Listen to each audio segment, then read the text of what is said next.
When a ruthless biker kicks a dog for fun, he unknowingly crosses paths with John Wick, the last person you want to provoke. What starts as a casual walk with a dog quickly turns into an explosive reminder that no one messes with a man's best friend. The hustle of the John Wick film set was winding down as the director called for a break. The crew scattered for lunch, some to the catering truck, others chatting amongst themselves.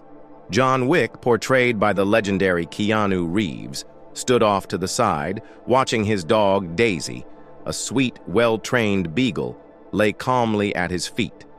John's eyes softened as he knelt down, brushing his hand gently over Daisy's head.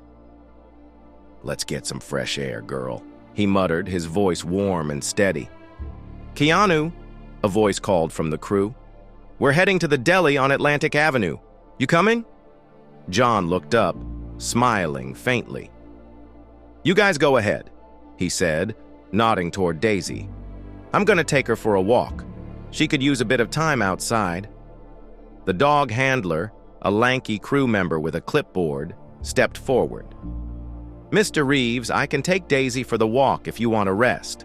It's my job." John gave a gentle smile. "I appreciate it, but I want to bond with her more for the next scene. Besides, she's been through a lot recently. A good walk will help." After a brief pause, the handler nodded. "All right, just don't go too far. She's sweet, but she's a bit feisty sometimes." John and Daisy left the controlled chaos of the film set and stepped into the warm, bustling streets of Brooklyn. The sun beat down, and the noise of the city filled the air.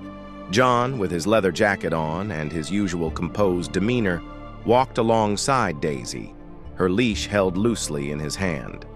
The city was alive, the pavement shimmering under the midday heat. Daisy's little feet clicked rhythmically against the sidewalk, her tail wagging as she trotted along beside John. But soon, her panting became heavier, her body starting to feel the heat. "Let's find you some water," John said quietly, scanning their surroundings. As they turned the corner, a row of motorcycles came into view. The unmistakable rumble of engines filled the air. A sign above the entrance read, "Iron Horse," a biker bar known for its rough crowd. John hesitated for a moment, but then saw it. A public water fountain beside the bar. Relief washed over him as he pulled Daisy toward it. He filled up the collapsible water bowl and set it down for Daisy. She immediately drank, lapping up the cool water. John looked up as a few bikers walked by, their tough expressions softening when they saw Daisy. "Good dog you got there," one of them commented, offering a nod to John. "Thanks," John replied, his voice calm and measured. "She's been through a lot. Just like the rest of us, I guess." The biker raised an eyebrow. "Ain't that the truth?" Just then, a waitress from the bar stepped outside. Her face lit up when she saw Daisy. "What a sweet dog," she exclaimed, crouching down to pet her. Daisy licked her hand, wagging her tail enthusiastically. "She's kinder than most of the guys inside," the waitress added, laughing softly. John gave a small, appreciative smile. "Yeah, she's a good girl." But as they shared the moment, something changed in the air. John's sharp eyes noticed a group of bikers standing near the entrance to the bar, their postures aggressive. One, a large man with a leather vest and tattoos all over his arms, stepped forward. "You need to get your mutt out of here," the biker growled, eyeing Daisy. "This is our place. We don't need dogs or anyone like you around here." John's expression hardened, his body tensing as he stood between Daisy and the man. "You really want to make a problem out of this?" he asked, his voice calm but carrying an undeniable weight of authority.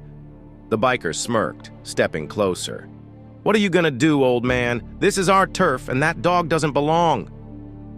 Just as John was about to respond, the bar's door flew open, and a larger group of bikers emerged, their movements quick and decisive.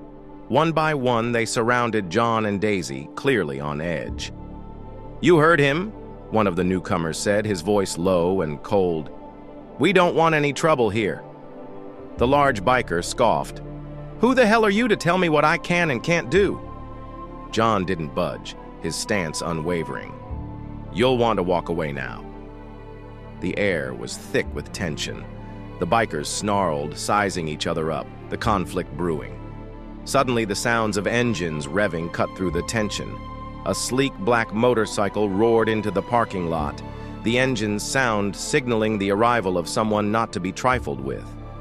The new arrival was a tall man with a cold gaze, his face hidden behind dark sunglasses.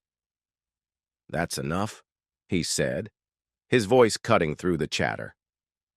The aggressive bikers backed off at the sight of him, recognizing the authority in his voice. The man approached, his movements controlled and deliberate.